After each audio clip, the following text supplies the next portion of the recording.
pessoal, sejam muito bem-vindos ao Futecast, o podcast do Flash Score, e hoje teremos belos assuntos para tratar junto com vocês, artilheiros brasileiros na temporada 2022-2023. Quem foram esses nomes que brilharam na última temporada? Nomes como Malcom, Vinícius Júnior, Neymar, Rodrigo, Arthur Cabral, nomes surpreendentes também.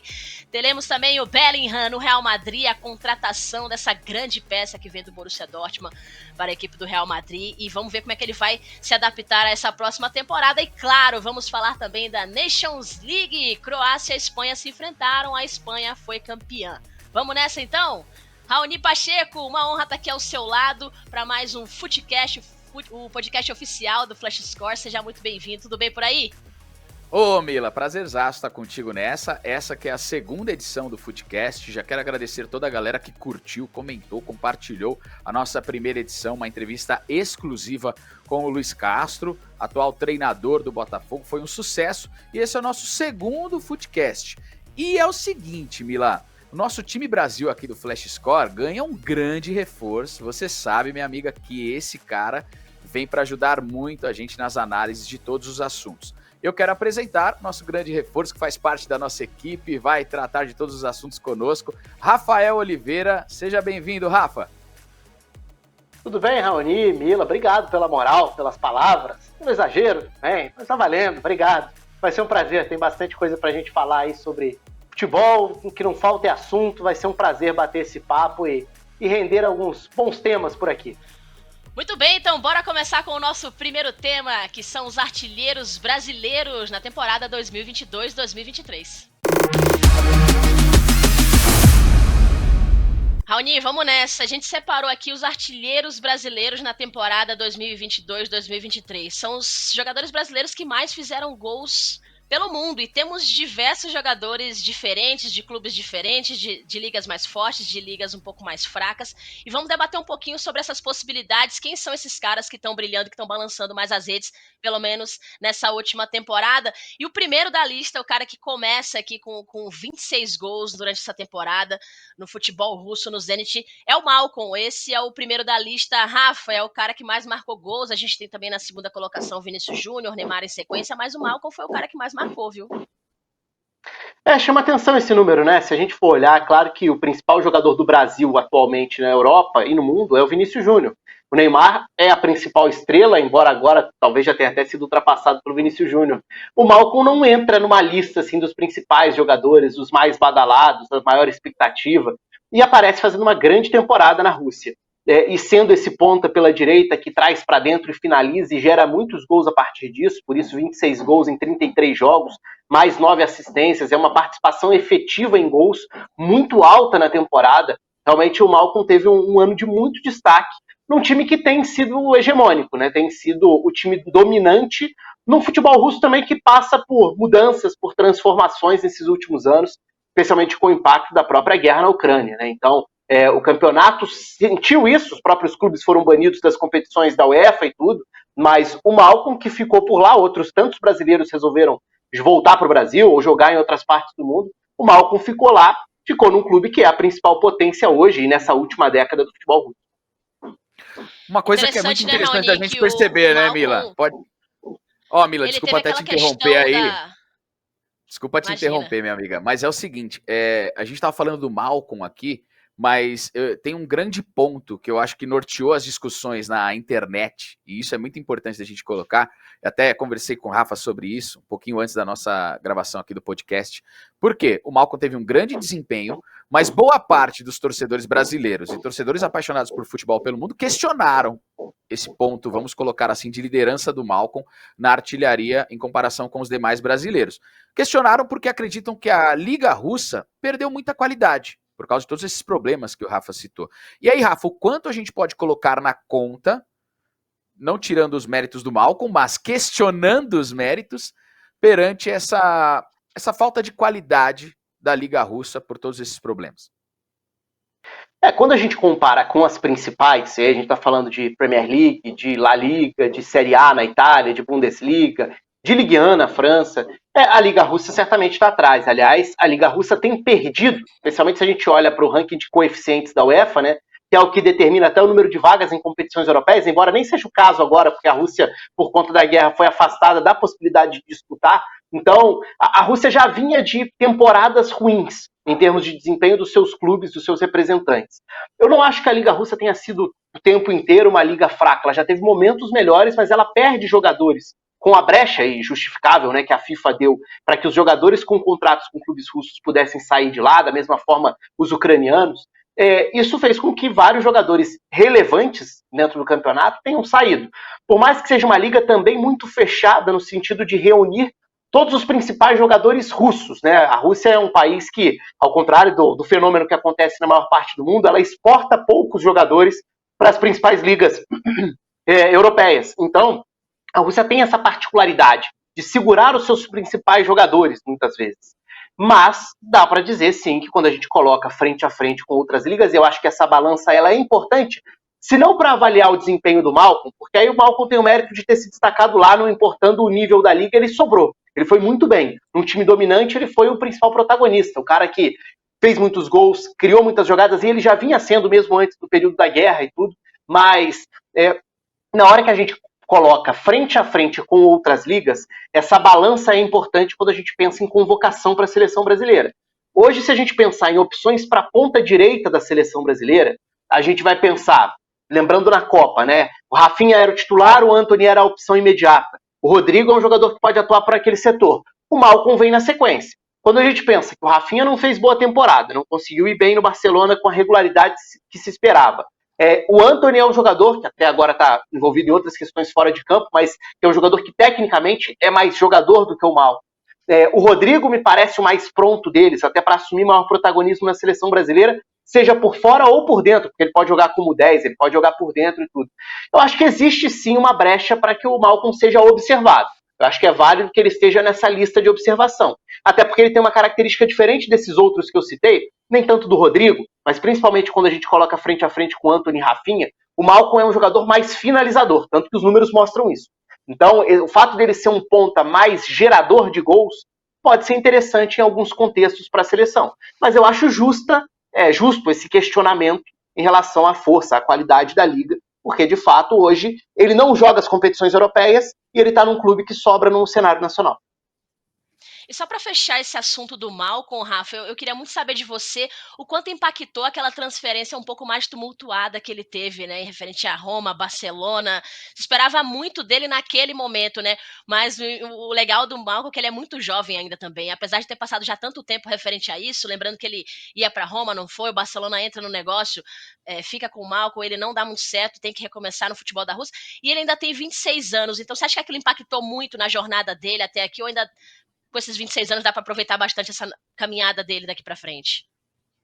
Eu acho que ele tem uma boa carreira na Europa, ele está num clube importante, ainda que não seja uma das principais ligas, mas aquilo impactou, porque aquilo acabou quebrando uma continuidade natural de um momento de muito destaque dele, né? O Malcolm tinha ido muito bem na Ligue 1 com o Bordeaux, e assim, aquele caso, para quem não se lembra, assim, a transferência era dada como certa, foi noticiado que ele estava no aeroporto indo para Roma, para fechar com a Roma, e de repente ele aparece em Barcelona. Então assim, e eu acho até, eu tenho a sensação de que aquele foi um passo maior do que a perna, no sentido não de culpa dele, tá? Porque a partir do momento que você tem um Barcelona interessado no seu futebol, é evidente que quando você coloca frente a frente, você vai. É um dos maiores clubes do mundo. E naquele momento ainda, assim... Barcelona, né? Claro, e era um Barcelona do Messi ainda, não era o Barcelona pós-Messi, com crise financeira e tudo, era um outro momento. Então, assim, é compreensível que ele tenha tomado a decisão de ir para o Barcelona. Acho que 90% dos jogadores tomariam a mesma decisão a partir do momento em que as duas cartas estavam na mesa.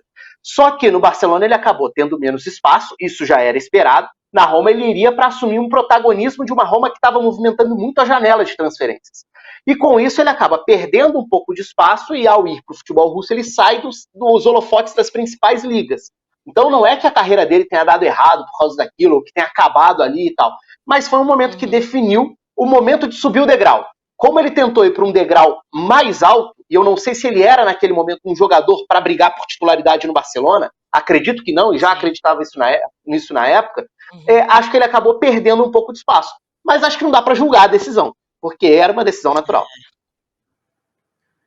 Verdade, verdade mesmo. E outra coisa só importante da gente frisar aqui é que nessa lista, o Malcom foi o artilheiro brasileiro com 26 gols. O Vinícius Júnior foi o segundo colocado com 23 gols. O Neymar no Paris Saint-Germain fez 18 gols. O Rodrigo no Real Madrid fez 17 gols. E o Arthur Cabral da Fiorentina ficou na quinta colocação com 16 gols. Na sexta colocação, Gabriel Martinelli do Arsenal. A gente viu alguns números aí do Malcom para a galera que está acompanhando na nossa plataforma com imagens. E realmente, a Mila disse, ele é muito novo. A gente às vezes perde a noção do jogador quando ele sai muito cedo do território nacional e vai jogar no futebol europeu. O Malcom fez um gol importante pela seleção brasileira, num título de medalha de ouro olímpica contra a Espanha. Pouca gente se lembra disso, mas foi uma peça utilizada e de grande importância para o Brasil.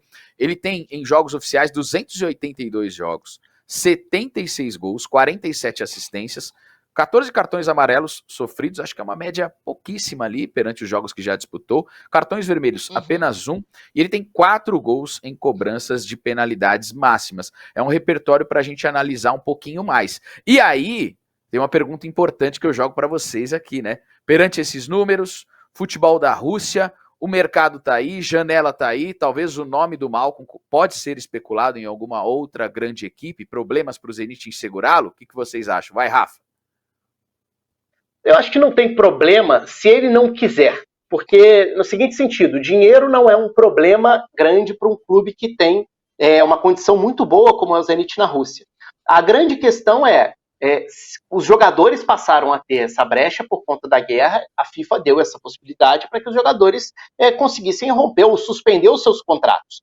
Então alguns brasileiros, o próprio Zenit, né, o Douglas Santos, lateral que já está lá há bastante tempo, o Claudinho, que é outro brasileiro que saiu com bastante destaque, né, do futebol brasileiro e tudo, companheiro do Malcom, o Mantuan, ex-Corinthians, para citar alguns, né, são companheiros dele. Então, assim, a partir do momento em que ele não se incomoda em ficar, eu diria que é muito difícil tirar, porque teria que ser uma proposta bastante alta para tirá-lo de um clube que tem capacidade financeira para segurar os seus principais jogadores. É o clube que é aquele bicho-papão do mercado russo, do mercado do leste europeu. Embora nos últimos anos tenha se enfraquecido, porque algumas das suas referências saíram do clube ou encerraram carreira e tudo. Hoje eu diria que é um time mais fraco do que era há 2, 3 anos, mas por outras circunstâncias, não por falta de dinheiro. Agora, que o Malcom poderia ter espaço num time bom, não digo nos times campeões nacionais das principais ligas, mas ele poderia estar num time de metade de cima da tabela como titular importante em diversas ligas, na Inglaterra, na Espanha, na Itália, numa boa. Muito bem. E aí, Mila, será que ele tem espaço? Eu acho que é um caminho natural, né? Pensando muito sobre o que eu vejo muita gente comentando e falando também é o meu sentimento, é de que vocês são da mesma época que eu acredito, né? Eu não sou tão velha assim, mas Boa. Assim, eu penso muito que o Brasil ele precisa ter grandes nomes em grandes times. Claro que o Zenit também é um grande time, mas nas principais ligas, sabe? Eu acho que quando você vai enfrentar uma seleção brasileira. Antigamente era assim, né? A gente olhava, caraca, olha essa seleção brasileira, esse aqui é o principal do Milan, esse aqui é o principal do Real Madrid, esse aqui é o principal do Liverpool.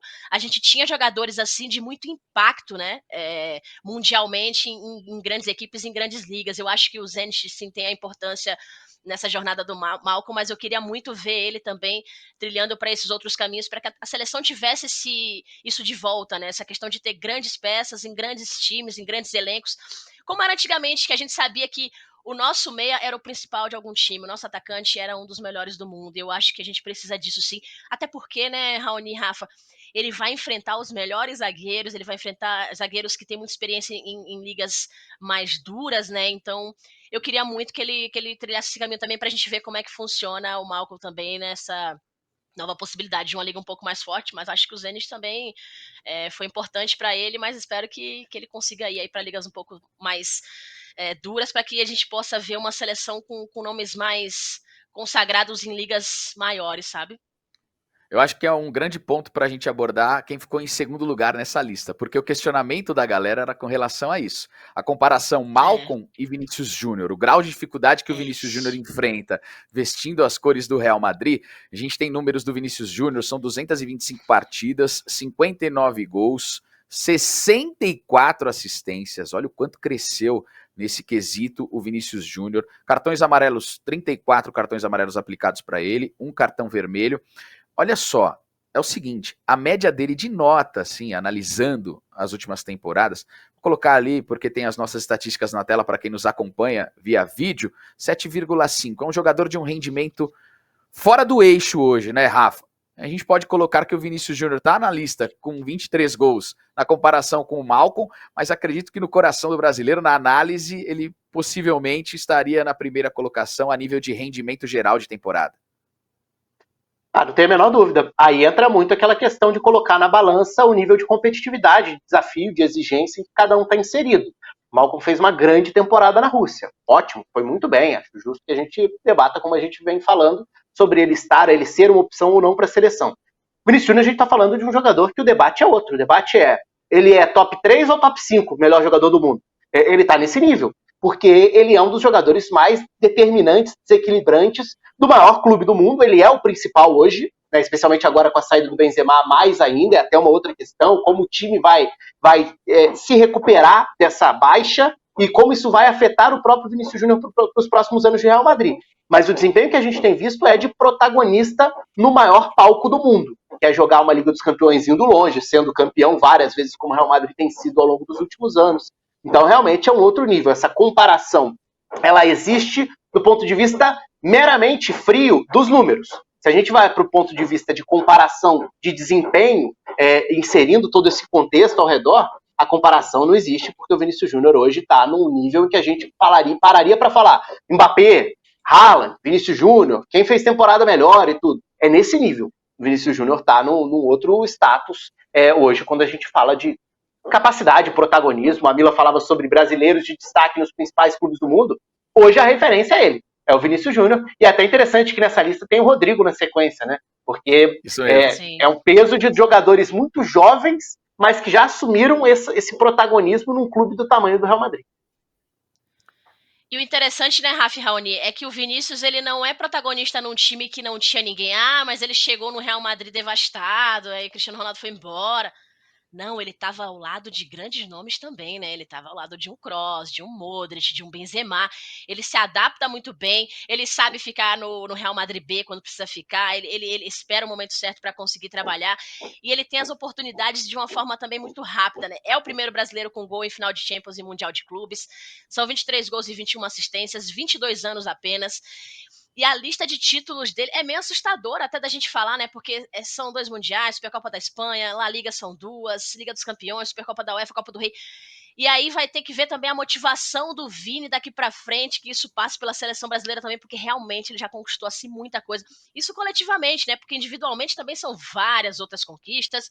Melhor jogador do Real Madrid na temporada 22-23, escolhido em jogador das seleções pela convocação Seleção Brasileira Sub-17, Sub-20. Então é um cara que muito jovem já tem muita coisa conquistada também. E agora, Rafa, eu acho que talvez a pergunta que todo mundo se faça é: ele tinha uma tabelinha muito grande com o Benzema, os dois tiveram ali um momento para se entrosar. Quando eles se entrosaram, a coisa engrenou de vez. Mas como que vai ser esse Real Madrid modificado? Diferente? O Vinícius vai ser o protagonista realmente? O Benzema sai de cena e ele entra como o jogador principal do Real Madrid?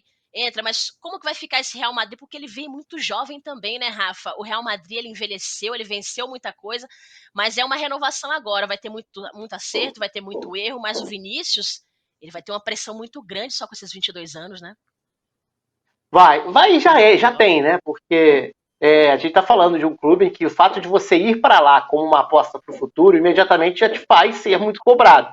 A gente viu uma certa impaciência no início do Vinícius Júnior no Real Madrid. Aquela coisa do não vai vingar nunca, como se estivesse demorando muito, né? Um jogador ainda muito jovem e tudo, que chegou tão cedo e que já mostrava-se muito diferente na base do Flamengo, e quando ele sobe no Flamengo também, e a personalidade dele. E aí dá pra gente falar em personalidade em 2 aspectos, né?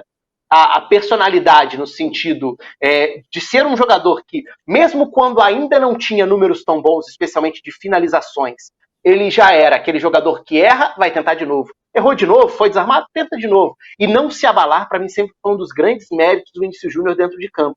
No sentido de que um jogador pode tentar uma jogada, e a característica dele é tentar ir para esse duelo individual, e se você começa a perder muitas vezes a bola, isso pode te frustrar e jogar confiança lá embaixo. E aí você pode não tentar na próxima. Você pode pensar, eu já perdi a bola nas últimas 3, não vou tentar na 4ª.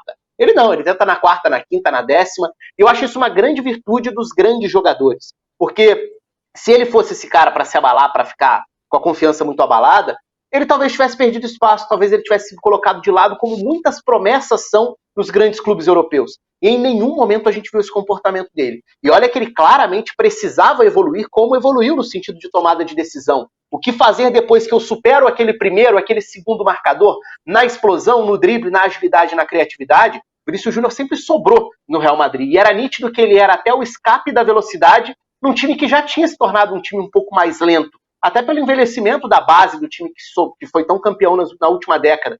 Então, ele já oferecia algo novo, mas ainda faltava aquela questão do iniciei uma jogada promissora, ela vai virar uma chance real de gol? Muitas vezes não virava. E acho que esse amadurecimento dos últimos 2 anos fez o Vinícius Júnior virar esse grande nome do futebol mundial. Porque agora ele não é só o cara que dribla, que coloca na frente e é difícil de parar. Ele é também o cara que vai achar o último passe, que vai finalizar, que vai fazer gol, que vai decidir jogos, que vai pintar com um número relevante de gols numa temporada, como a gente viu aí. Então acho que tudo isso faz com que ele já tenha hoje essa coisa do o grande jogador de um clube do tamanho do Real Madrid.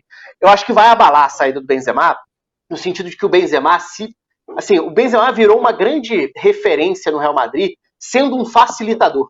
Um grande jogador que é, a forma como ele conectava, por exemplo, na época do trio BBC, o trio Bale, Benzema e Cristiano Ronaldo. Cristiano Ronaldo e Bale eram jogadores muitas vezes individualistas, jogadores que tentavam resolver tudo. E o Benzema era a conexão. Ele era, embora fosse o 9, ele era o mais próximo de um meia que fazia com que esses dois jogadores pudessem desequilibrar com muita frequência. Eu estou falando do auge do trio BBC. Então ali o Benzema assumiu meio que esse posto do eu sou um camisa 9, mas com uma alma de camisa 10. Eu armo o time. E isso foi muito bom para o Vinícius Júnior, porque o Benzema, facilitador, é o cara que vai tabelar, que vai abrir espaço, que vai te colocar na cara do gol, que vai te lançar em profundidade. E não é fácil achar um camisa 9 com essas características, e o Real Madrid não tem no seu elenco, e dificilmente vai ter. Acho que o único que se aproximaria disso seria o Harry Kane, por ser um ótimo passador, lançador também, faz muito bem pivô e tudo, mas nesse sentido vai ser diferente. A gente vai precisar ver uma adaptação do time como um todo e do próprio Vinícius Júnior também. Isso, o mais legal, Mila e Rafa, que eu tenho analisado do Vinícius Júnior, e aí o Rafa também foi perfeito quando ele analisa, que o Vini saiu daquele senso comum do jogo que ele tinha. A gente já sabia que o Vini jogaria aberto pelo lado esquerdo, buscaria o drible, a linha de fundo, e ele foi ganhando maturidade para trazer para a batida, para servir a assistência mais centralizada para dentro da grande área. O repertório do Vinícius Júnior cresceu, e, na minha opinião, muito atrelado às dificuldades que ele teve de enfrentamento nos jogos. Os marcadores não davam o mínimo espaço para ele, ele tinha pouco tempo de raciocínio com a bola nos pés. Nos últimos jogos, ele buscando o jogo cada vez mais distante daquele último terço para receber essa bola, às vezes bem próximo da linha que divide o gramado, trazendo o marcador para próximo dele, porque no sprint ele é muito rápido, ele tem essa facilidade também. A velocidade do Vinícius Júnior quebra qualquer raciocínio de marcação, complica a vida dos marcadores, ele traz jogadores para dobrar, o que facilitaria para a chegada de meias do Real Madrid para finalizar, tanto o Kroos, o Modric, o Benzema cansou de fazer gols. Então o que chama muita atenção, na minha opinião, é essa maturidade e o aumento do repertório do Vinícius Júnior para o jogo coletivo. Também, tinha muito do jogo individual, mas o aumento do senso coletivo do jogo do Real Madrid possibilitou, por inúmeras vezes também, ele desafogar as atenções para o Benzema, mas para um outro cara que está nessa nossa lista, para o Rodrigo. Facilita o trabalho para o Rodrigo. As atenções estão com o Vini, o Rodrigo fica livre, ele recebe essa bola próximo da grande área, vai para o drible, que tem essa facilidade. O Rodrigo ficou com 17 gols nessa temporada. Então a gente tem que falar sobre isso também. A gente está falando de 2 jogadores, 2 brasileiros no Real Madrid, um com 23 gols na temporada e outro que fez 17 gols. Olha a importância do que a gente pode analisar, né? Como fica a cabeça do marcador? Eu vou no Vinícius Júnior no meu setor, ok, mas você fica ligado lá que tem o Rodrigo, beleza? Então isso confunde. Eu acho que o torcedor do Real Madrid está muito feliz e o Vinícius Júnior potencializou também, na minha opinião, um pouco do jogo do Rodrigo. E aí eu pergunto a vocês, Rodrigo, dividindo as atenções com o Vinícius Júnior, também tende a ganhar muito mais nessa temporada? Ainda está um pouquinho atrás no amadurecimento com relação ao Vinícius Júnior ou não? Estão iguais? O que vocês acham? Vai lá, Mila. Começa com você também, Milinha. Eu acho que o Rodrigo precisa desse momento também, né, para se firmar. Essa mudança com a saída do Benzema vai ser importante para a renovação da equipe. Eu acho que ele tem qualidade, sim, para ser protagonista junto com o Vini. Eu gosto disso que você trouxe, esse ponto de tem o Vini de um lado, agora tem o Rodrigo do outro. Mas eu também fico pensando quem é esse cara que vai fazer esse meio agora, né? Eu concordo com o Rafa quando ele traz o Harry Kane, e parece que quando a gente pensa sobre isso, quem seria esse nome pro Real Madrid? A gente sempre pensa, cara, teria que ser um atacante, não um centroavante como ele, para que os meninos possam jogar mais soltos.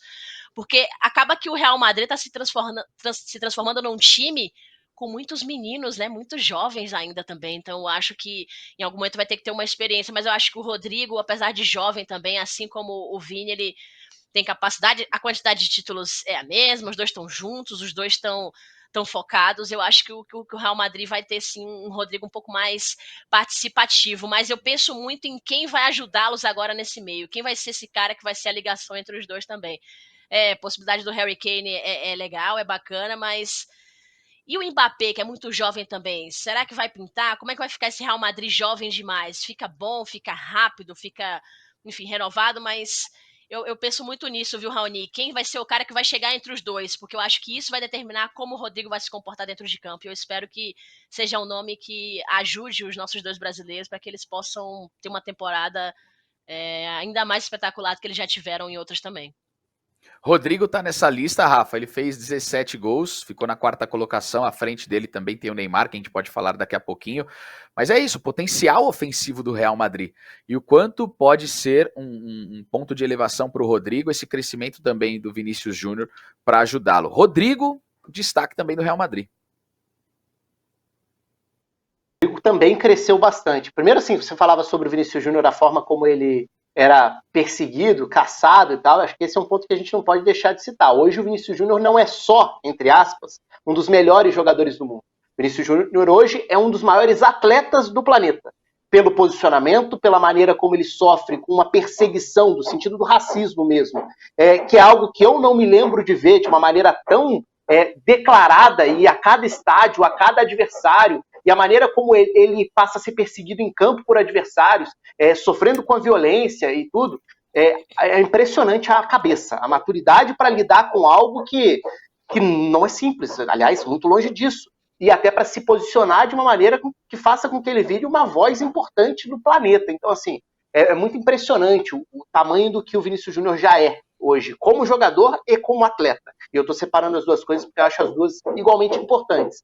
No caso do Rodrigo, o fato do Vinícius Júnior ter explodido de vez ajuda, inclusive, o Real Madrid a superar aquela dificuldade, que era quem vai ajudar o Benzema a fazer gols. Quando o Cristiano Ronaldo sai, o Real Madrid perdia ali 40, 50 gols por temporada. E não seria fácil suprir isso. O Real Madrid precisaria que o Benzema passasse a fazer mais gols, assumisse um protagonismo ainda maior, porque ele era um grande coadjuvante do Cristiano Ronaldo, e ele virou esse protagonista. E alguém precisaria ajudar, porque fazer o número de gols do Cristiano Ronaldo não daria para cobrar de ninguém. O Vinícius Júnior chegou nesse status hoje, só que agora, você não ter um cara como o Benzema, além de todo o lado facilitador dele, tem também o lado de decidir jogos. Então eu acho que hoje, assim, o Real Madrid é um elenco de um potencial tremendo e que está se reforçando. A gente vai falar daqui a pouco mais sobre janela e tudo, sobre o meio-campo e tal. O Real Madrid hoje tem um potencial para uma década de altíssimo nível. Mas o potencial ofensivo, para mim, é um problema. E já era nessa temporada, porque o Benzema já não tinha um substituto. O Mariano nunca foi um jogador confiável para entrar como uma alternativa ao ataque. E aí a gente chega exatamente no que vocês falavam. Essa lacuna. Se o Real Madrid não for ao mercado, porque a gente fica especulando, Mbappé, Harry Kane, ótimo, mas se o Real Madrid não contratar ninguém, hoje, pelo que a gente viu nessa última temporada, o Rodrigo seria esse 9. Eu não sei se é a melhor posição, até hoje me parece que não, mas pela capacidade técnica do Rodrigo, também não duvidaria de um crescimento dele sendo esse facilitador por dentro. Porque ele é um jogador que funciona bem como ponta, funciona bem como 10, atrás do 9, e pode render como 9, como já jogou várias vezes nessa temporada quando o Benzema não estava à disposição. Então, se para o Vinícius Júnior vai ter um impacto grande, perder o seu principal parceiro, para o Rodrigo o impacto talvez seja maior ainda, porque ele talvez tenha que virar esse 9 como um armador, pela forma como ele circula pelo campo, mas também como esse goleador. E é interessante que quando o Vinícius Júnior era muito questionado no Real Madrid, o Rodrigo chegou a ter um período em que ele passou na frente nessa corrida, justamente porque o Rodrigo parecia um jogador mais preparado no sentido da definição, a tomada de decisão. Ele era um jogador com uma finalização melhor do que o Vinícius Júnior, por exemplo. E isso entrava muito na balança nesse time que precisava tanto de gols, né? tinha ido ao mercado, por exemplo, contratar o Hazard, que acabou não dando em nada, né? Foi uma grande decepção, talvez a maior decepção entre as contratações que o Real Madrid já fez, pelo valor investido e tudo. Mas, então eu acho que o Rodrigo pode ter esse impacto. Talvez ele vire um 9, ou talvez o Real Madrid passe a jogar com uma dupla de ataque, Vinícius e Rodrigo, e com o meio-campo mais encorpado, o que muitas vezes já acontece com o Valverde sendo esse falso ponta pela direita, porque já é um quarto meio-campista na prática, enfim. Se o Real Madrid não preencher essa lacuna do centroavante, eu acho que o Rodrigo vai ser o mais impactado. Se pro bem ou pro mal, a gente vai ter que esperar, mas vai precisar mudar a forma dele jogar, como ele já fez várias vezes nessa temporada.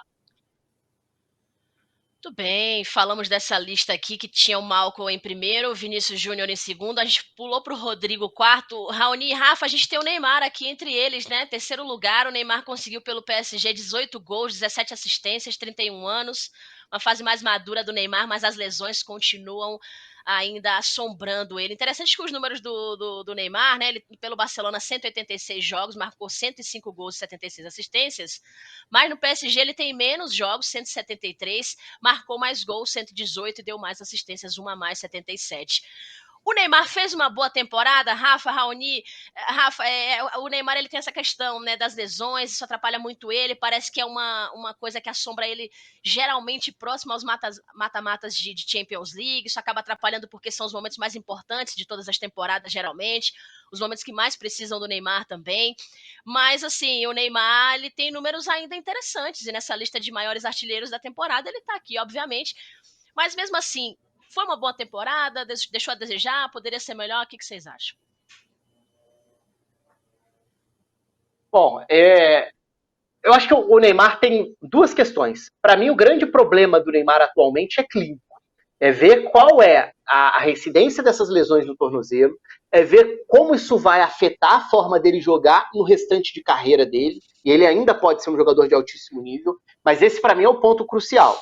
O segundo ponto tem muito mais a ver com o fato de que ele está num clube em que a avaliação da temporada geralmente vai depender do resultado final do objetivo mais difícil, que é a Champions. Então, até hoje, o Neymar chegou como o grande projeto do PSG. Isso mudou depois, com a chegada do Messi, por exemplo, e tudo. Mas até hoje ele não conseguiu entregar, chegou perto, quando bateu na trave com a final contra o Bayern, por exemplo, né, mas não conseguiu entregar o título mais esperado. Acho que o lado mais cruel dessa história, e que vira uma equação, e que eu não concordo muito com isso, é a avaliação ficar totalmente dependente do resultado coletivo final. A avaliação individual é uma, a avaliação coletiva ela é outra. O PSG tem inúmeros problemas enquanto projeto esportivo, isso ficou nítido ao longo dos anos, com tantas mudanças de ideia e de projetos também. Agora, para mim, o Neymar sempre jogou muito enquanto esteve em campo no PSG. Ele pode ter tido uma sequência que não foi tão boa? Pode. Ele ficou muito tempo parado? Ficou. Muitas lesões. As temporadas são frustrantes? São, porque geralmente no momento crucial, como a Mila lembrou bem, quando a temporada se aproxima do ponto de maior holofote jogado para o PSG, que é o mata-mata da Champions, que é quando todo mundo olha e fala, agora vai ter jogo que vale, porque o restante da temporada é ofuscado ou é relativizado por ele estar numa liga que não é uma das 4 principais, em que o PSG tende a sobrar, como aconteceu na maior parte do tempo ao longo dessa década passada. Então, como quase tudo é relativizado, o grande nível do Neymar geralmente se transforma em não jogou nada, quando valia não conseguiu. Eu acho isso cruel e exagerado, mas eu entendo que a mensagem final seja de uma mensagem frustrante. E, de novo, a temporada tem essa cara. A temporada do Neymar foi boa? Não foi. Ele ficou fora de metade da temporada, ele não jogou toda a segunda parte, que é a parte decisiva da temporada. Agora, ele jogou mal quando estava em campo? Não. A primeira metade dele, o pré-Copa do Neymar, foi de um nível espetacular, se a gente pegar. É porque é uma temporada estranha, né? Porque teve a Copa do Mundo no meio também. Mas se a gente pega o pré-Copa, o Neymar estava jogando muito, com números assustadores. Só que o saldo final, quando a gente coloca tudo isso na balança, foi mais um ano perdido, entre aspas. Porque foi mais um ano em que a gente não conseguiu ver o Neymar na hora que todo mundo espera ver o Neymar. Eu me apego muito nessa questão que o Rafa falou do ano perdido. O Neymar ele passa por uma transformação também que é super importante da gente analisar na carreira da forma de jogo do Neymar. O Neymar ele é uma peça hoje no PSG que fomenta mais o jogo criativo, ajudando na armação de jogadas, servindo na velocidade do Mbappé e dos demais jogadores. Se você pegar o número de assistências do Neymar, é muito interessante também com a camisa do PSG. Pega e analisa os jogos. O local que o Neymar está trabalhando, o mapa de calor que a galera gosta muito, você vai ver o Neymar também presente no setor de meio campo. E aí ele corre o risco de sofrer com essas pancadas, a marcação um pouco mais forte em cima dele. Existe esse questionamento do estilo de jogo do Neymar atual hoje, perante a Liga Francesa, com a marcação que é feita. Eu acho que ele vai encontrar dificuldades em qualquer que seja a liga, tá, gente? Ele é um jogador que chama muita atenção, todo mundo sabe da sua qualidade, no mínimo espaço ele cria uma jogada, ele é um gênio, e ele ajuda muito em campo. Eu só acredito que o Neymar precisa agora parar e pensar e ver a que ponto ele pode chegar na carreira e o que ele está disposto a fazer na carreira. Qual é o objetivo maior do Neymar? Se ele hoje resolver falar que não deu certo tudo que ele tentou com o PSG, ok, tá tudo certo também. Porque a gente não pode chegar a falar de uma ilusão de que tudo só se trata de uma conquista de Champions League. É porque, de novo, e aí o Rafa tem razão, para o torcedor do PSG, o campeonato francês virou uma questão de conquista certa em todas as temporadas. O torcedor do PSG não leva tão a sério assim essa conquista do francês, essa é a bem da verdade. Para o jogador é mais uma conquista importante, mais uma competição que ele passou por dificuldades e teve o êxito. Agora, para o Neymar, eu acredito que falta ele parar, pensar e ver qual seria o objetivo mais concreto e possível que vai motivá-lo a partir de então. Nós não falamos mais do menino Ney, nós falamos do Neymar, o profissional já com um gabarito enorme de qualidade, já com um currículo diferente, e eu acho que ele precisa fazer essa escolha. Eu me apego muito na decisão e talvez no sentido de jogo que o Messi teve para a seleção argentina na Copa do Mundo. Ele resolveu aplicar diante de si toda a responsabilidade que ele tinha para ajudar a Argentina na Copa do Mundo. O Neymar, ele precisa ajudá-lo no primeiro ponto e depois entender como que vai ser o jogo dele para ajudar a equipe que ele vai vestir a camisa, seja do PSG ou não. Taticamente, eu nem falo muito do Neymar porque eu acredito, viu, Rafa e Mila, que esse cara, ele é tão gênio que ele quebra qualquer senso tático com a bola nos pés. O que você espera dele, o que ele vai fazer? Ele é um gênio, só que ele passa por um momento de decisão na carreira dele que acredito que vai influenciar muito o que nós podemos ver do futuro do Neymar. E eu não quero resumir isso a só uma conquista de Champions League. Mas será que ele, continuando no PSG, ele vai continuar e saber lidar com essa cobrança? Porque então, ok, o Neymar campeão da Champions pelo PSG, então ele tem passe livre? Aí ele pode jogar como ele quiser? Até como goleiro, se ele quiser? Uma brincadeira aqui à parte, mas assim, quem que é o Neymar? O dono do time? Ele não é mais o dono do time do PSG. Acredito que essa figura está no Mbappé agora, principalmente perante o torcedor. Então o clima pode influenciar um pouco na situação do Neymar, na minha opinião. Ele tem que tomar uma decisão. Ele passa por uma faixa muito importante da carreira dele, da idade e do entendimento de jogo dele. O entendimento eu acho que é muito importante para o Neymar nesse aspecto, até para a nossa seleção. Hoje ele é o 10, mas ele já tem um Vinícius Júnior para ajudá-lo, ele já tem um Rodrigo crescendo também, ele já está cercado de outros jogadores que dividem essa responsabilidade. Pode até ser interessante para o jogo dele na nossa seleção. Só uma coisa que eu queria falar também, viu, Mila e Rafa, a gente não pode esquecer nessa lista, que na minha opinião, o jogador que mais evoluiu na temporada, o Gabriel Martinelli, do Arsenal. Ele fez 15 gols, ele ficou na 6ª colocação nessa liga, mas é um cara que ajudou muito o Arsenal. Aí de jogo coletivo, gente, na minha opinião, o Martinelli foi a sensação dessa lista. Ele evoluiu demais em todos os aspectos, tem muito a evoluir, é muito jovem, né, Rafa?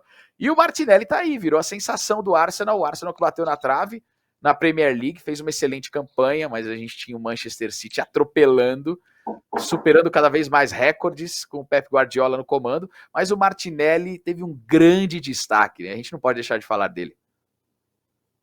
Concordo. Para mim, o Martinelli é um dos caras brasileiros da temporada, até porque o Arsenal quase conseguiu, né? Acabou que na reta final a distância até ficou grande para o Manchester City, mas o Arsenal ter liderado boa parte do campeonato foi muito relevante. E o lado que mais chamou atenção no Arsenal, embora, claro, você tenha um Bukayo Saka na ponta direita e tudo, mas essa conexão Zinchenko, Xhaka e Martinelli foi muito importante como construção, como caminho ofensivo do Arsenal pelo lado esquerdo. E o Martinelli foi um jogador que realmente teve uma participação bem grande em gols dentro do Arsenal, cresceu e virou. Ele, quando chega no Arsenal, e foi tudo muito cedo, né, para ele, a saída do Ituano e tudo, e no Arsenal ele começa, eu até na época cheguei a escrever sobre isso, no sentido de que ele começou nem jogando tão bem, mas ele já começou fazendo gols. Isso foi dando confiança para ele, isso foi chamando atenção para o fato de que ali tinha um jogador que poderia virar algo importante para o Arsenal. E depois que ele começou a jogar bem também, ele virou um jogador, e aí quando eu tô falando do início, eu não tô falando dessa temporada, tô falando da chegada dele ao Arsenal. Hoje ele é um jogador que desequilibra, com arrancadas, com dribles, esperando bem aberto, entrando em diagonal, atacando a área também. E é um jogador que só não deve ter mais espaço na seleção porque ele é o reserva imediato do Vinícius Júnior. Aliás, é outro ponto, né? Deveria ser. Quando a gente olha para listas, convocações, é verdade que o Brasil hoje nem tem técnico ainda e tudo. É difícil até julgar muito o início de um processo, porque não existe um processo. O Brasil não sabe o que vai ser da sua seleção, então é até difícil falar ou aprofundar nesse sentido. Mas o Martinelli, para mim, é uma escolha óbvia para ser o reserva do Vinícius Júnior. Reserva no papel, porque eventualmente eles até podem jogar juntos, dependendo do cenário do jogo. Mas reserva no sentido de quando a gente espalha aquele campinho para preencher a planilha, ele vai ser o cara que vai estar embaixo ali do nome do Vinícius Júnior na ponta esquerda. Mas foi um nome bem importante da temporada, sim. E um detalhe interessante aqui, né? Você falava sobre Neymar, Rodrigo e Vinícius, que são jogadores que podem fazer um trio de meias fantásticos, em tese e tudo. Um ponto que chama muita atenção é, até agora, todos os nomes que a gente destacou da lista de goleadores são pontas ou não são centroavantes. O Neymar é mais 10 hoje em dia. Então ele já foi ponta, é mais quem joga atrás do atacante. O que diz muito sobre o repertório que o Brasil tem. O Brasil tem muitos jogadores de altíssimo nível para os lados do ataque. Agora, o comando do ataque, eu sei que a gente vai falar de um dos nomes da lista ainda já, mas o comando do ataque é onde a gente não vê esse cara sendo protagonista na Europa. Isso, você falou do comando de ataque, daqui a pouco a gente vai falar um cara que se destacou, mas Milá, Martinelli, a sensação, na minha opinião, na temporada, por tudo que ele fez com a camisa do Arsenal, eu tô acreditando muito nesse jogador, até para a seleção brasileira, mas que ele possa ajudar o Arsenal a, quem sabe, conquistar uma Premier League. O Arsenal, que é um time imenso, né, que já teve grandes glórias no passado. O Martinelli, 15 gols, 6 assistências, só 22 anos também, cada vez mais jovens os jogadores vão se destacando no futebol mundial, nesse cenário que é tão complicado.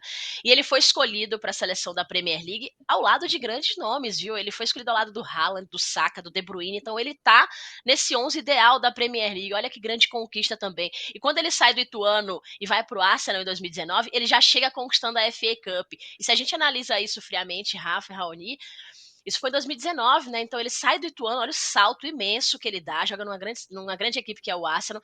E agora a gente já tá em 2024 aqui, mas em 2019 ele já chegou ganhando a FA Cup. Hoje ele tá ao lado de grandes nomes nessa seleção da Premier League ideal.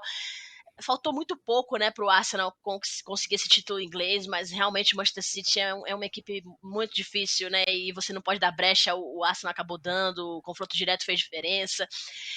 O Martinelli, que já foi convocado para a seleção anteriormente, jogou Copa do Mundo, medalha de ouro em Olimpíada em Tóquio, então assim, é um menino também, assim como o Vini, como o Rodrigo, e a gente espera também que ele se desenvolva bem para ajudar a seleção brasileira, mas olha, já tem um tempo aí que ele tá caminhando também, construindo o seu caminho, né, desde 2019 ele já vem aí lutando, e quando a gente olha para o Martinelli, não querendo dizer que o Vini e o Rodrigo chegaram com equipes prontas, mas sim, olha o Real Madrid quando recebe Vini e Rodrigo, né? Tem as suas perdas? Tem. Mas o Martinelli não, ele chega num Arsenal também que vai se reconstruindo ao longo dos anos. O Arsenal teve grandes tempos, né, Rafa, mas nunca mais voltou a ser o que foi, né, assim. A gente lembra de um Arsenal que já teve Henry destruindo, né, os melhores do mundo também, Bergkamp, Rosick, vários nomes, assim, espetaculares, e o Martinelli chega nessa equipe, chega para ser o cara que cresce junto com o Arsenal também, não tinha grandes nomes imensos ali que poderiam ofuscar o Martinelli, não, ele cresce junto com a equipe, e se o Arsenal é o que é hoje, é por conta do Martinelli também, né? O salto do Arsenal foi maior do que o esperado nessa temporada, né? O Arsenal, de fato, assim, o Arsenal polarizou a disputa com o Manchester United numa outra época de Premier League, final dos anos 90, início dos anos 2000, o impacto do Wenger no comando, né, naquela batalha, era a grande rivalidade da Inglaterra na época, o Arsenal do Wenger contra o United do Ferguson. Depois, o campeonato ganha um outro tamanho quando o Mourinho chega, com o Rafa Benítez, e essa é uma outra rivalidade ali dos anos 2000 e tudo. E o Arsenal é campeão invicto em 2003, 2004, um time histórico, mas depois, já na reta final da era Wenger, né, que já foi de muita frustração, o Arsenal acabou se colocando numa situação de inferioridade financeira para competir com o dinheiro da Premier League e com outros clubes que cresceram demais, como o Manchester City, para citar o principal exemplo, e acabou ficando totalmente em segundo plano. Então a gente se acostumou nos últimos anos a nem esperar que o Arsenal brigasse por título. Se brigasse por Champions, estava bom. E nessa temporada, acho que o salto foi muito bom. O Arsenal se colocou de novo no mapa ali, no sentido de, eu tô aqui e posso brigar. O título ter ido pro City, muita gente tratou como, o Arsenal amarelou, o Arsenal não sei o quê. Eu entendo que a frustração por ter liderado seja inevitável, mas o saldo é de uma grande temporada, e com jogadores jovens importantes. Saka, Martinelli, Odegaard, todos os jogadores que viraram referências desse time. Isso, e agora a gente, pelo menos, busca entender também o trabalho do Arteta e como vai acontecer na próxima temporada. E para a gente encerrar esse tema aqui dos artilheiros, vamos falar um pouquinho rapidamente do Arthur Cabral, que se destacou com a camisa da Fiorentina e seria esse 9, e aí eu traço um contraponto. O que me chama a atenção da lista dos brasileiros do primeiro ao 13º colocado, temos o Arthur Cabral, mas nós não temos, por exemplo, o Richarlison, que foi o nosso 9 na Copa do Mundo. E aí dá pra gente traçar uma comparação aqui, né, Mila? O Arthur Cabral se destacando, um Richarlison que não está na lista entre os 13 primeiros. Entre os 13 primeiros não tem o Richarlison, que foi o nosso 9 na Copa do Mundo, e o Arthur Cabral se destacando com a camisa da Fiorentina. E aí, Mila? É meio assustador, né? Eu acho que quando a gente olha pra lista aqui, Rafa e Raoni, são nomes incríveis, a gente tem todo tipo de atacante, né, de artilheiro, mas eu acho que os momentos precisam ser analisados. O Richarlison não tá aqui, incomoda muito. Eu acho que alguma coisa tem que ser revista, né? Porque se tem outros atacantes em outras ligas, em outros lugares, entregando mais gols, entregando muito mais do que um atacante precisa entregar, eu acho que a gente precisa rever que, né, e que os jogadores que ficam fora dessa lista, que eles trabalhem para alcançá-la, mas a gente precisa rever sim. O Arthur Cabral é um cara que realmente surpreende muito, né? O torcedor brasileiro gosta dele. Mas uma coisa até que eu vou jogar pro Rafa, que me surpreendeu, é que na final da Conference, né? E legal também ver o futebol italiano voltando a ser o que era, porque o futebol italiano brilhava aos nossos olhos, né? A gente era de uma época que tinha o Milan, né? Que tinha o Gilardino, o Inzaghi, o Kaká, o Seedorf, o Pirlo, o Gattuso. A gente tinha uma Inter espetacular também, com o Martins, com o Adriano, enfim. A gente tinha um futebol italiano que era muito forte, tá voltando a ficar de novo, chegando nessas finais de competições europeias. Mas Arthur Cabral, ele ficou fora, né, dos titulares ali da final da Conference, né, Rafa? O quanto isso teve impacto e o quanto isso poderia mudar o jogo. Porém, foi um jogo que a Fiorentina jogou melhor, né? Dominou um pouco mais, né? O Jovic veio como jogador titular ali, o Arthur entra, mas assim, é um jogador que surpreende, que tá numa liga que tá voltando a ser o que era em termos de força, mas fez falta ali, talvez, né, na final da Conferência League como titular. Você acha, Rafa, que poderia ter entrado ali nos 11? Acho que poderia, até pelo que foi a temporada dele, poderia. O Jovic acabou não fazendo um bom jogo, né? O jogador que teve passagem pelo Real Madrid, acabou não rendendo por lá, chegou muito caro até, depois de se destacar no Eintracht Frankfurt, mas e até são características diferentes de camisas 9 também, né? O Arthur Cabral, eu acho que é um bom atacante, sempre mostrou isso, deu muito certo na Suíça, né? Foi muito bem. Finalizador, e muitos desses gols, é até interessante, se a gente para olhar esses gols, não significa que o Arthur Cabral seja só isso, tá? Mas muitos desses gols são aquelas sobras dentro da área, o rebote do goleiro, e que faz parte da vida de um 9 mesmo, né? Aquele centroavante goleador. Ele também é um jogador que sabe usar o corpo para funcionar como pivô, que sabe sair da referência para buscar jogo e ajudar a iniciar a saída de bola, sendo esse 9 um pivô mesmo. Eu acho um bom jogador. Eu vejo muita gente falar sobre seleção, acho que pode entrar no radar. Ainda acho que, por exemplo, quando a gente fala em camisa 9, eu gosto mais dos recursos do Pedro, que ironicamente teve passagem pela Fiorentina e acabou não jogando, mas na época tinha um tal de Vlahovic lá, que acabou explodindo, e o Pedro também teve lesão e tudo. Mas ainda me agrada mais uma opção pelo Pedro, como esse 9 por característica, para ser uma opção, não necessariamente titular da seleção. Mas acho que é interessante observar esse crescimento do Arthur Cabral. Está subindo degrau e degrau. No Basel, na Fiorentina, ele está num time muito bem treinado, né? O Vincenzo Italiano é um ótimo treinador, já tinha mostrado isso no trabalho anterior no Spezia também. Então é um nome para prestar atenção nessa sequência de trabalho dele por lá. E só sobre a boa provocação que o Raoni fez sobre o Richarlison, eu acho que o Richarlison é um 9 que está mais perto dessas características dos outros atacantes que a gente vê nessa lista do que exatamente do Arthur Cabral. Ele mesmo brincou nessa data FIFA, falou, a 9 da seleção é minha, ele foi o 9 da seleção na Copa, mas para mim os melhores momentos do Richarlison na carreira foram ou como ponta ou como segundo atacante infiltrador. O cara que vai ser lançado no espaço para atacar. Ele não é o driblador habilidoso de lado de campo, com vários desses da lista, mas ele é um jogador de muita potência para atacar o espaço. Até achei que ele fosse ser explorado assim, jogando num Tottenham que já explora muito bem o som nos lançamentos do Harry Kane, por exemplo. Agora, no Tottenham 9 ele não seria, porque o Harry Kane era o dono da posição. Ainda assim, foi uma temporada bem frustrante a dele, num clube que foi uma bagunça também, né? que a temporada do Tottenham foi uma bagunça enorme, mas acho que isso não tira do peso da avaliação dele o fato de que foi uma temporada muito ruim de um atacante e que dele se espera muito mais do que isso. Isso aí, eu acho que a gente tem que colocar na conta mesmo também essa mudança de clube do Richarlison partindo para o Tottenham que teve uma temporada com muitos problemas. Partindo para o outro tema nosso, falando do Real Madrid ainda, nós vamos com o Bellingham, novo reforço do Real Madrid. Reforço, e olha aquele grande reforço mesmo para a escola que é o Real Madrid. Um baita reforço, Mila. O que a gente pode falar do efeito Bellingham já no Real Madrid antes de entrar em campo, mas o que a gente pode esperar, o que ele pode acrescentar, esse jovem jogador que tem números assustadores com a camisa do Borussia e chega para o Real Madrid.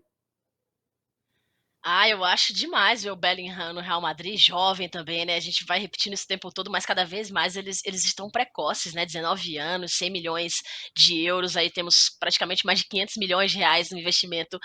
E acho que passa muito pelo que o Real Madrid quer mostrar, sabe, pro mundo, assim, que realmente não vai perder mais grandes jogadores e grandes nomes como o Bellingham, né? O Manchester City e o Liverpool também estavam querendo ali, né? Entraram na briga, o Real Madrid há um tempo já veio um pouco mordido, né? Depois que perdeu lá a questão do Neymar e o Barcelona pegou, e aí o Real meio que começou a ser um pouco ainda mais agressivo referente a essas contratações, mas eu acho que o Bellingham sim pode ser uma peça interessante. O próprio Florentino fala, ele dá uma declaração que é interessante, ele fala assim: o Bellingham é a peça que faltava nesse meio do Real Madrid. É forte, né? E talvez ali ele joga até essa responsabilidade pro Bellingham, mas eu acho que é uma coisa que ele vai conseguir lidar sim. Eu acho um grande jogador, apesar de jovem, mostrou muita coisa e espero que no Real Madrid ele se encaixe bem por conta do Vini, por conta do Rodrigo, mas acho que o Real Madrid acertou muito. E um Real Madrid que não vai parar por aí talvez, né, Raoni? Talvez traga mais peças ainda, mais grandes nomes, esse centroavante que falta para fazer realmente uma grande equipe para essa próxima temporada. Então o Bellingham acho que pode entregar muito sim, e jovem de tudo, né, muito para crescer numa grande equipe, falou que tinha o sonho de jogar na Liga e de jogar pro Real Madrid. Eu acho que ele tem tudo para conseguir se desempenhar. Se tão jovem ele já conseguiu tanta coisa, eu acho que ele vai melhorar ainda mais esses números dele na equipe do Real Madrid, sim.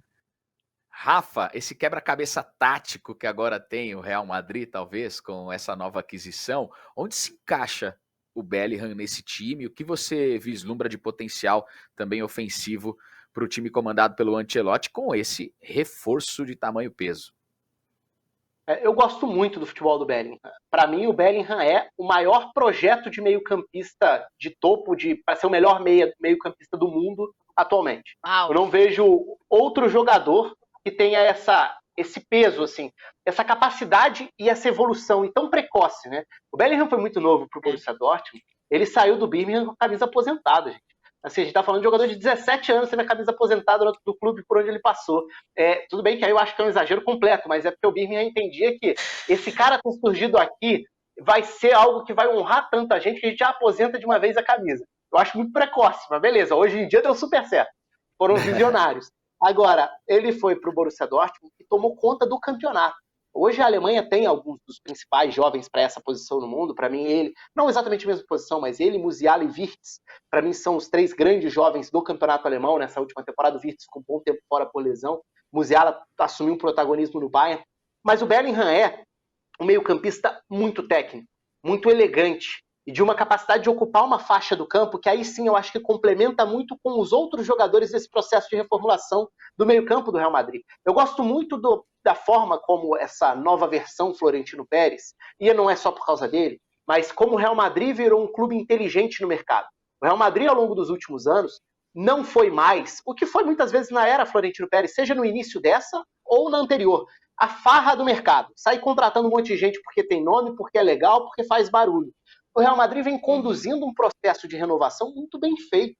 Então, se a gente pensar que nos últimos anos o Real Madrid contratou Camavinga, eu não estou nem indo mais lá atrás para falar de Vinícius Júnior, de Rodrigo, de Valverde, tá? Eu estou falando mais recente ainda.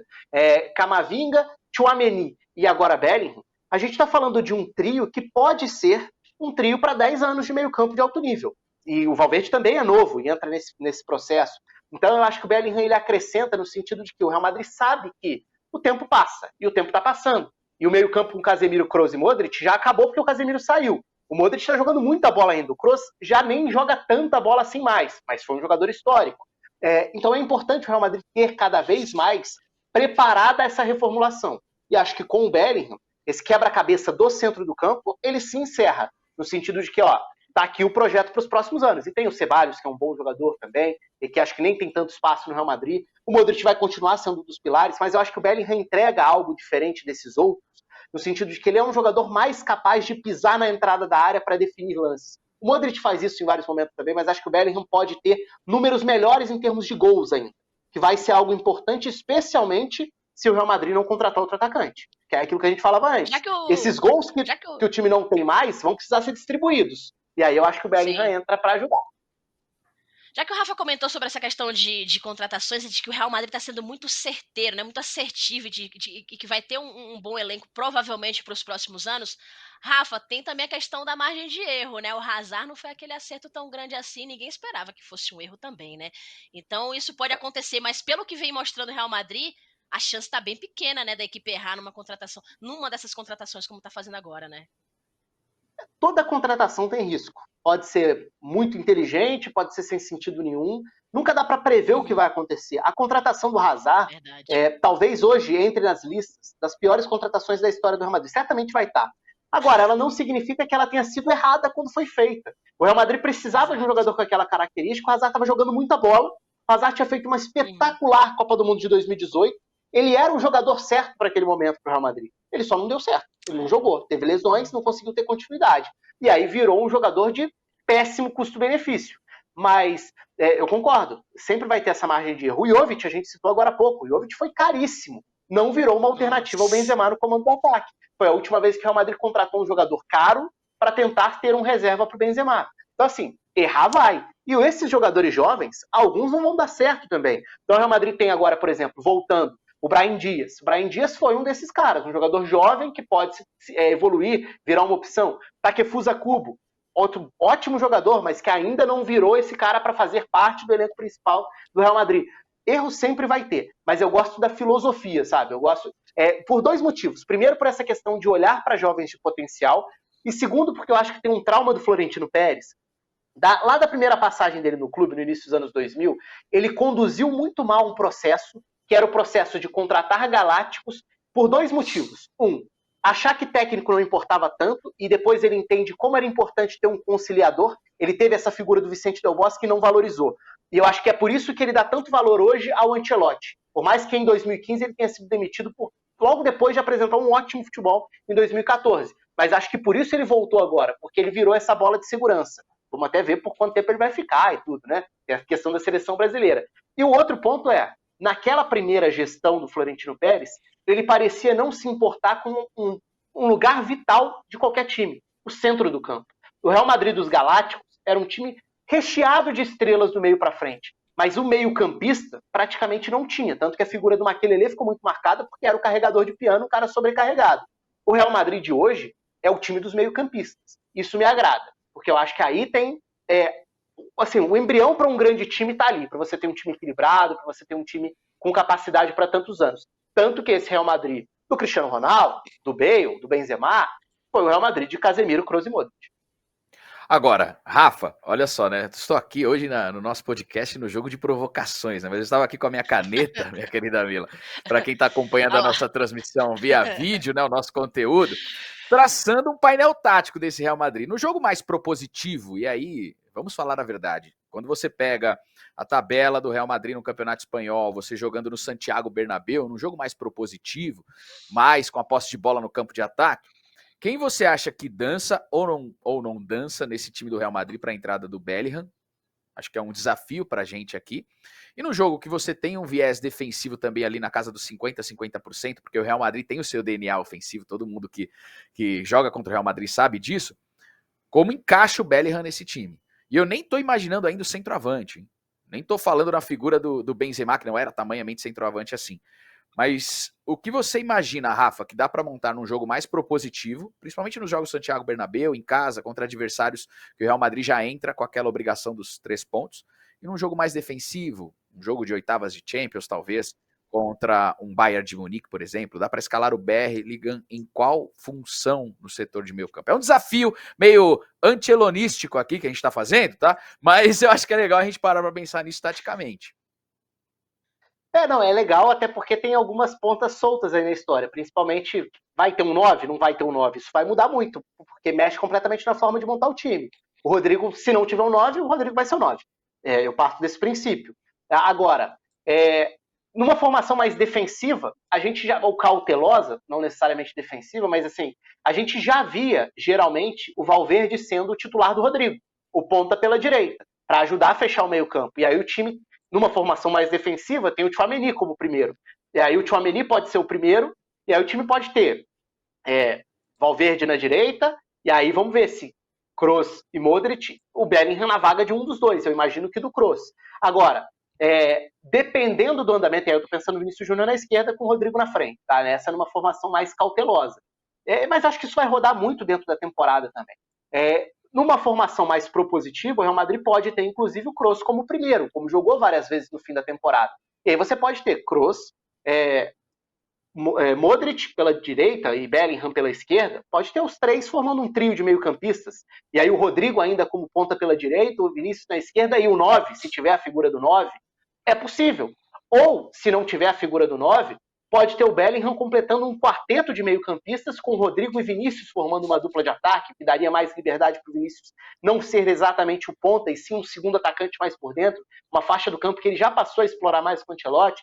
Então, assim, eu acho que o Ancelotti vai ter muita opção. O lado legal disso tudo é que o Ancelotti é um treinador muito flexível. Então ele não é um treinador que vai começar a temporada pensando assim, eu preciso jogar nesse desenho e se não for esse desenho não tem time. No próprio livro do Ancelotti, ele fala sobre como o maior erro que ele cometeu na carreira para ele foi no início, lá nos anos 90, no Parma, quando ele acha que o time dele precisava jogar num 4-4-2 e para isso ele abriu mão do Gianfranco Zola, que depois faria uma bela carreira no Chelsea, inclusive. Porque ele achava que o jeito de jogar dele não tinha um 10, não tinha essa figura. E depois ele percebe que ele treinou o Zidane, ele treinou outros jogadores. Se ele tivesse aquela cabeça fechada, olha quantos caras ele não abriria a mão. Então, essa cabeça, isso eu estou usando o que o Ancelotti mesmo fala no livro dele, eu acho que a gente já viu times escalados de diversas formas diferentes. O Milan do Ancelotti, o mais marcante, era um Milan que jogava com 3 meio-campistas e sem exatamente um ponta. Eram 2 meias encostando em um atacante, ou o Kaká encostando em 2 atacantes, por exemplo, Filipe Inzaghi e Shevchenko, ou o Kaká e Rui Costa encostando em um atacante apenas, com mais 3 meio-campistas, geralmente o Pirlo de primeiro para distribuir, um Gattuso na direita, e aí podia ser um Ambrosini, um Seedorf na esquerda. A gente já viu tantas versões do Ancelotti que a gente pode encontrar uma nova nessa temporada pelo Real Madrid. Vai ser muito legal da gente observar essa construção do Real Madrid, não é mesmo, Mila? E eu penso muito, o Rafa trouxe um ponto assim, espetacular, que é a questão de você não se prender tanto, mas esse cara precisa jogar nesse lugarzinho específico aqui. Eu acho que não, eu acho que o futebol moderno, o futebol do Bellingham, né, ele passa por ser um cara que realmente joga com um pouco mais de liberdade também, né? Então, se você já tem um técnico que é mais aberto a isso, né, esse tipo de mudança tática, de variação dentro do jogo, você tem uma peça que também pode fazer isso, então as possibilidades são infinitas, né? Eu acho que o Bellingham, eu tenho uma visão dele assim muito livre, sabe, Raoni, Rafa, assim muito tranquilo, se movimentando pela juventude, pela força física que já tem ali. Então eu acho que vai ser um jogador que vai jogar com um pouco mais de liberdade mesmo, não tão preso, né? Se modificando dentro dessas táticas do Ancelotti. Eu acho que o Real Madrid vai precisar pensar assim nessas mudanças. Não é um time que tá fechadinho, tava faltando uma pecinha só ali, ele vai encaixar ali e acabou. Eu acho que o Real Madrid vai precisar de muito mais, né? E o Bellingham vai ajudar nisso sim, né? Como já trouxe o Rafa também, a questão do Rodrigo, se o centroavante não vier, o Rodrigo fica ali, e o Bellingham pode cair para lá, ou ele pode vir para a esquerda também, que eu até acho que funcione um pouco melhor, enfim, mas eu acho bacana quando o jogador tem características mais amplas. Eu acho que esse é o caso dele. Eu acho que, e até o que ele ainda não fez, eu acho que com o Ancelotti talvez ele consiga fazer, se modificar, ampliar o seu jogo. E eu espero muito um Bellingham bem livre para jogar nesse Real Madrid, para ver aí sim onde ele vai se encaixar melhor. Mas acredito que no meio, para a esquerda ali talvez, e ajudando o Vini, acho que vai ser interessante. Eu acho que tem um ponto também muito interessante da gente falar, que além do maestro fora das 4 linhas, o Ancelotti, o Real Madrid conta com 2 pilares na construção de equipe e maturidade no desenvolvimento dos seus jogadores dentro de campo. Falo muito isso quando acompanho os jogos do Kroos e do Modric. São dois professores mesmo no jogo do Real Madrid. Eles potencializam a juventude. Vai ajudar na transição, né?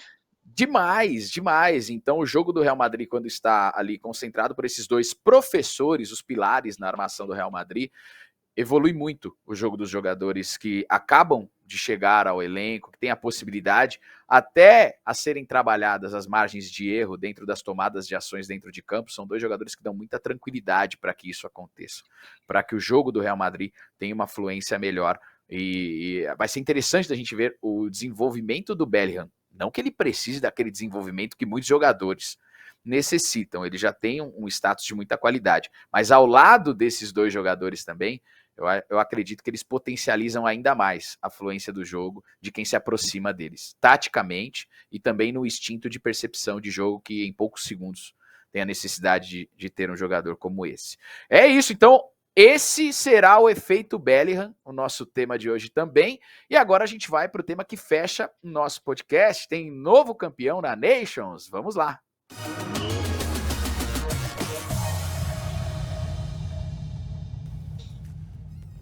Foi nas penalidades máximas, mas a Espanha conseguiu o título diante da Croácia. A Croácia em mais uma prorrogação, como gosta de prorrogação o futebol croata. Uma grande final decidida nas penalidades máximas. E aí, Rafa, a Espanha conquistando esse título, um título muito importante. Tem muita gente que ainda questiona essa competição, mas eu creio que ela está caindo cada vez mais no gosto da galera e na importância que tem para os jogos entre seleções para reforçar o continente europeu. A Espanha é campeã, Rafa. Eu estou de acordo com você. Eu acho que a Nations foi um grandíssimo acerto da UEFA. Foi um problema para as outras confederações. O Brasil, por exemplo, foi péssimo. Mas para a UEFA foi excelente, porque a UEFA conseguiu acabar com a data FIFA desvalorizada nos amistosos, criar calendário que gera competitividade, gera jogo grande de seleções parelhas com a questão das divisões e gera a sensação de teste em jogo valendo, que é algo que o amistoso muitas vezes não tem. E para completar, ainda faz com que, por ser competição oficial, ainda traz uma pontuação maior, o jogo vale mais no ranking da FIFA. Então, assim, a UEFA deu uma atacada que foi espetacular, só que ela se fechou mais, né, em relação a amistosos, a ter mais esse intercâmbio e tudo, o que é ruim para seleções sul-americanas, por exemplo, para o Brasil, para a Argentina, mas acaba sendo ruim para os próprios europeus, tanto que eles mesmos debateram, assim, é importante ter um pouco mais desse intercâmbio nas poucas datas que sobram. Mas a competição em si, para mim, é um sucesso enorme e chegou ao seu terceiro campeão dessa vez, né? É interessante porque a Espanha está num processo também de reconstrução, né? É muito precoce esse pós-Copa, a gente está falando aí de um semestre, basicamente. Mas é uma Espanha que trocou de técnico, não é mais o Luis Henrique, é o José Luis de la Fuente. Então, assim, é uma aposta contestada antes mesmo da Nations acabar, assim, já tinha aquela coisa, ele vai ser o técnico na próxima data FIFA, não vai? Então é até difícil avaliar enquanto trabalho, mas é uma Espanha que consegue quebrar um jejum, né? A Espanha que foi dominante na virada dos anos 2000 para os anos 2010 ali, né, com Euro 2008, Copa 2010, Euro 2012, um time histórico da Espanha. Depois uma dificuldade, o primeiro baque na Copa em 2014 e tudo. A Espanha não tem aquela geração, mas a Espanha tinha na Copa do Mundo um time coletivamente com uma ideia muito bem definida, fez uma boa fase de grupos com o Luis Henrique e tudo, mas que acabou depois frustrando na reta final. Então eu acho que é positivo para tentar dar um empurrãozinho para uma Espanha que eu acho que ainda não está nesse nível de ser favorita a uma próxima Euro, a uma próxima Copa, mas que consegue bater a Croácia. Acho que na verdade, a grande história seria a Croácia ser campeã, né? Pelo Modric podendo coroar, por essa geração que já fez tanta coisa, uma final da Copa em 2018, uma semi em 2022, ter o seu principal jogador da história, né? Porque hoje em dia já dá para dizer que o Modric é o maior jogador da história da Croácia. Antes a gente poderia falar, o Šuker em 98 era um grande jogador também e tudo, mas hoje dá para dizer sem muito problema que o Modric é o maior jogador croata da história da seleção, principalmente se a gente pega ali já depois do fim da Iugoslávia, né? Que aí fica falando, defendendo a seleção da Croácia mesmo. Então, assim, acho que a grande história era a Croácia. Assim como na CONCACAF, a grande história era o Canadá. No fim das contas, a gente teve Estados Unidos e Espanha. Isso aí, Mila. Geração croata, né? que passa pelo jogo do Modric, né? Impressionante. E o Zlatko Dalic, treinador da Croácia, falou que ainda vai trocar uma ideia com o Modric. Não, segura um pouquinho mais, a sua vitalidade é super importante, você é uma peça fundamental aqui na nossa seleção. Um grande jogador, o Modric. Ele é espetacular, né? A gente já começa até a ficar com saudade de jogadores como Modric, né? Inteligentes, temperamentos tranquilos, joga futebol com uma classe assim absurda.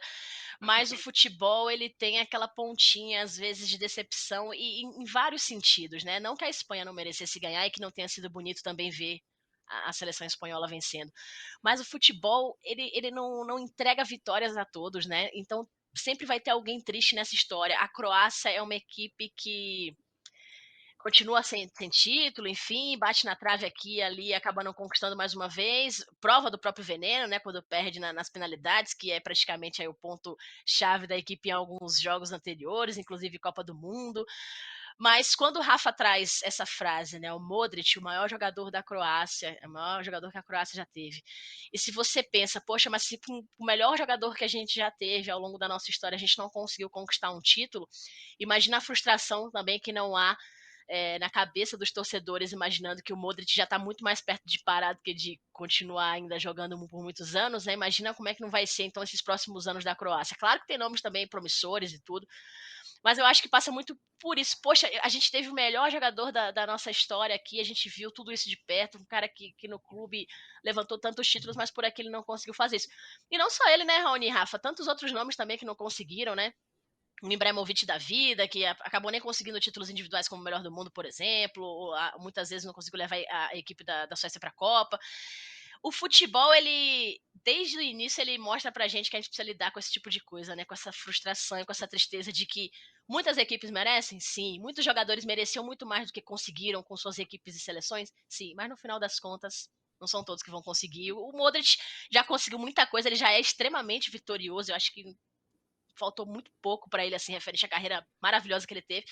Mas sim, acho que a imagem que vai ficar para mim, Mila, quando eu olhar para trás e lembrar desse jogo, vai ser o rosto do Modric e a frustração dele de saber que passou um pouquinho mais perto de novo, sabe?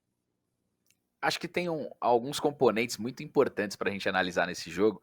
Eu assisti o jogo e tem essa questão da troca do treinador da Espanha, o José Luis de la Fuente já chegando com o título, e o Luiz Henrique, que na Copa do Mundo também foi uma das figuras, na minha opinião, falando em lives, analisando, e aí é eliminado diante da seleção marroquina. Acho que tem esse ponto para o torcedor que gosta da Fúria, La Roja, que acompanha o trabalho da seleção da Espanha, para ver, né, como é que é o futebol, né? O Luiz Henrique falou tamanhamente da capacidade do seu time, e aí o José Luis de la Fuente já chega e conquista um título com poucos jogos à frente da sua seleção.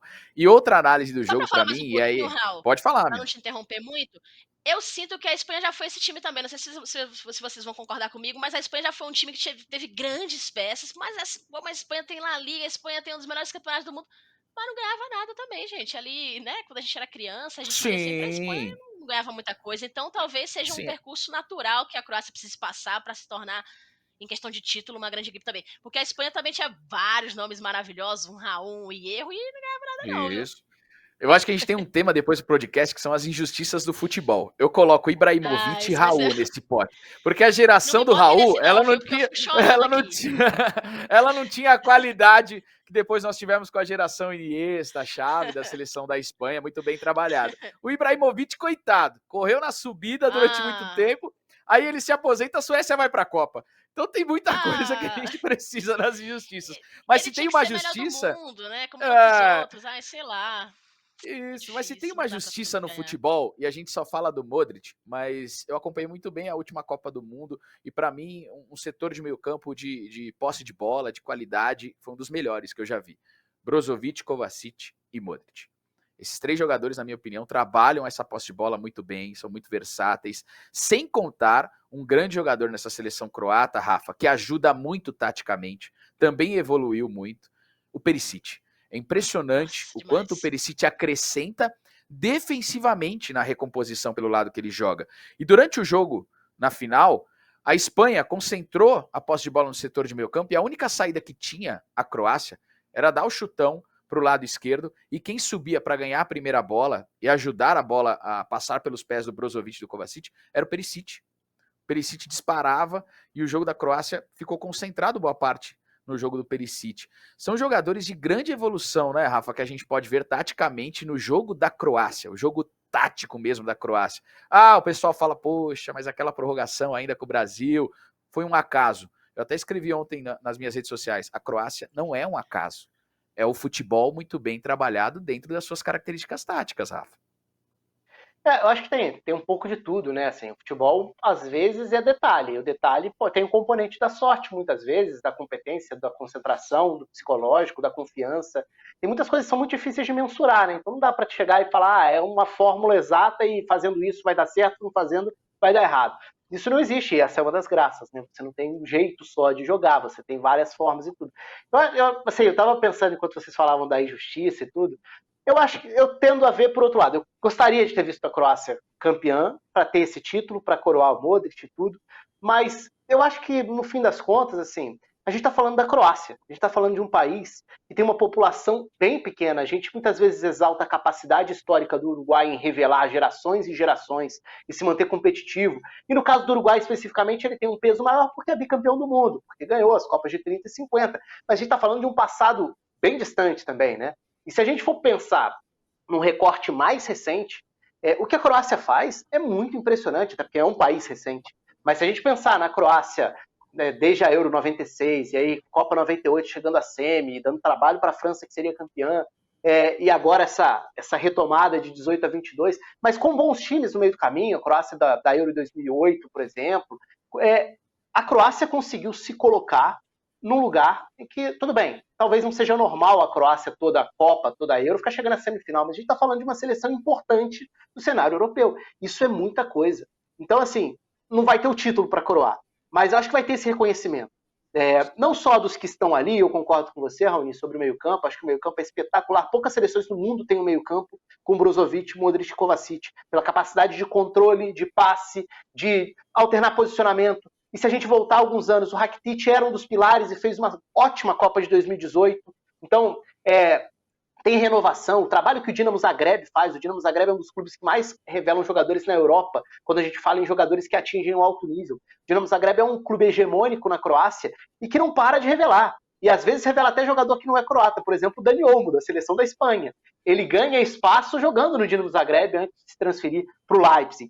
Então é muito interessante ver um país que não tem as dimensões de outras potências, e aí eu estou falando não só geograficamente falando, mas também em termos de população, mas que está ali fazendo um excelente trabalho. Qual é um dos zagueiros mais valorizados do futebol mundial atualmente? Guardiol, zagueiro croata, que nem estava ali nesse período agora de data FIFA. O Perisic, que você citou, teve uma transformação grande na carreira. Eu acho que o Perisic, em parte da carreira, foi um jogador que rendeu melhor na seleção do que nos clubes.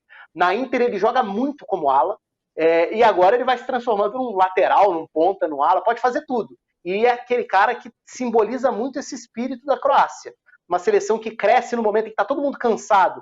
Ela tem um tira-fôlego, sabe-se lá de onde, e consegue competir em prorrogação atrás de prorrogação. Então, assim, não ganhou. Mas eu acho que é uma Croácia que, não digo dessa da Nations, porque a Nations é a menos importante das competições que a Croácia disputa.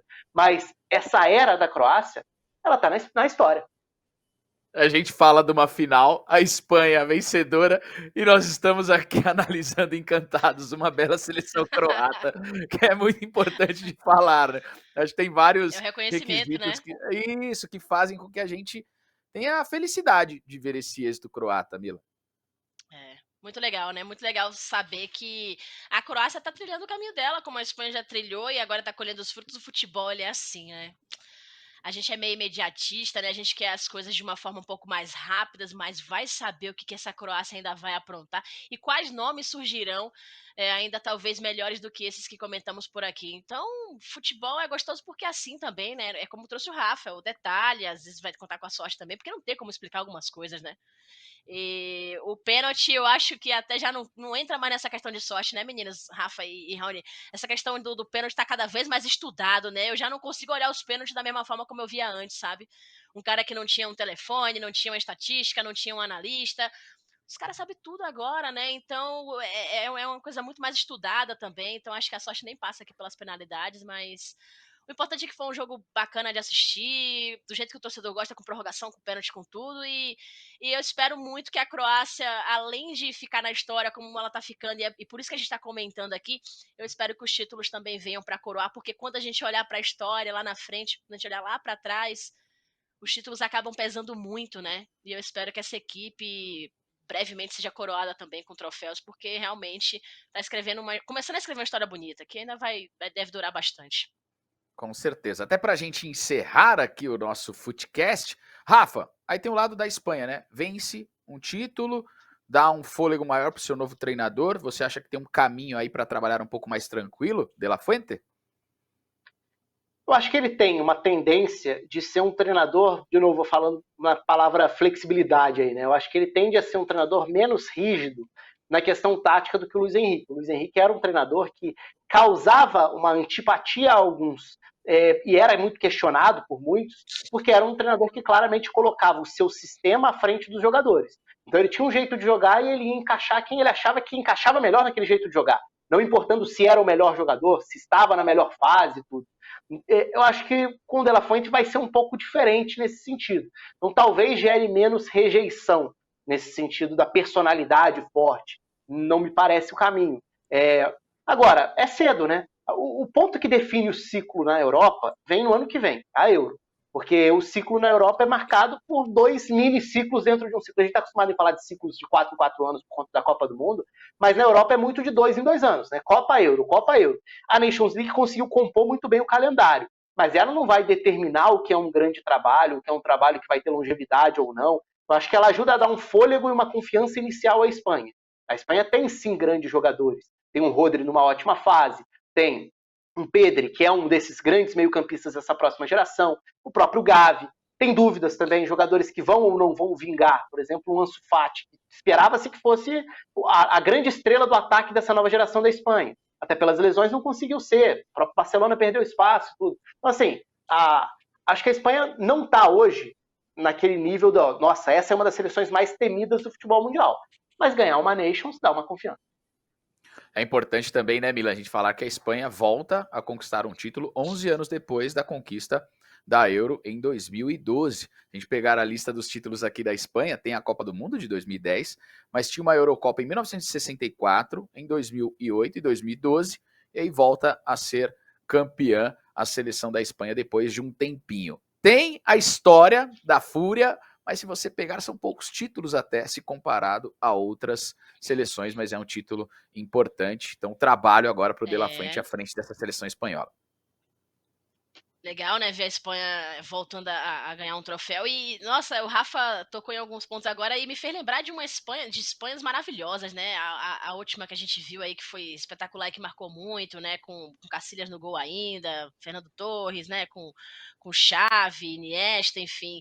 Mas tem um cara aqui que eu acho que a gente precisa ficar muito atento, assim. Tem o Gavi, né, que é legal. O Morata, eu acho que ele tem os pontos positivos e negativos. O Asensio também acho que é um cara que entrega direitinho, mas o Yeremy Pino é um cara que eu curto muito, assim, individualmente falando aqui. Quando eu olho para essa seleção da Espanha, eu acho que é um desses talentos aí que a gente pode se surpreender bastante nos próximos anos. E eu acho que é uma seleção bem legal de acompanhar a Espanha. Eu acho que não é aquela Espanha avassaladora que a gente já viu, que brilhava os olhos, que a gente falava, meu Deus, preciso ver essa seleção jogar, mas tem sim os seus nomes assim legais para acompanhar. O Yeremy Pino é um desses caras que eu gosto bastante de ver. Bem, é o seguinte, esse foi o nosso último tema no segundo Footcast, aqui o podcast Flash Score para você que está acompanhando com a gente. Quero ressaltar mais uma vez, se inscreva no canal do Flash Score no YouTube, acompanhe as nossas redes sociais, acompanhe também as nossas transmissões nas plataformas via áudio ou com imagens. Mais uma vez, um show aqui de cobertura, está só começando o nosso Footcast, não é mesmo, Mila? Verdade, Raoni. Obrigado, Raoni. Obrigado, Rafa. Obrigado a todo mundo que nos ouviu, nos acompanhou, nos assistiu também, porque estamos em plataformas de áudio, plataformas também como o YouTube para você assistir. E é sempre muito bacana poder discutir futebol com vocês, sempre um aprendizado. E espero que na próxima semana seja ainda mais legal. E fiquem atentos, porque o podcast está só começando. Primeira edição foi na semana passada, agora viemos com o segundo episódio para vocês e tem muita coisa bacana vindo por aí. Valeu, Raoni. Valeu, Rafa. Valeu, Mila. Rafa, prazerzaço. Até a próxima. Valeu, Raoni, valeu, Mila, foi um prazer. Em breve a gente volta para falar mais, né? O que não falta é assunto para a gente render. Um abraço para todo mundo. Com certeza, valeu demais o Rafa aqui, fazendo parte do nosso time no Futecast. Obrigado a você que nos acompanhou, foi só a segunda edição, em breve tem muito mais, deixe os seus comentários pra gente também, são super bem-vindos. Valeu, forte abraço aqui da nossa equipe do Futecast e até a próxima.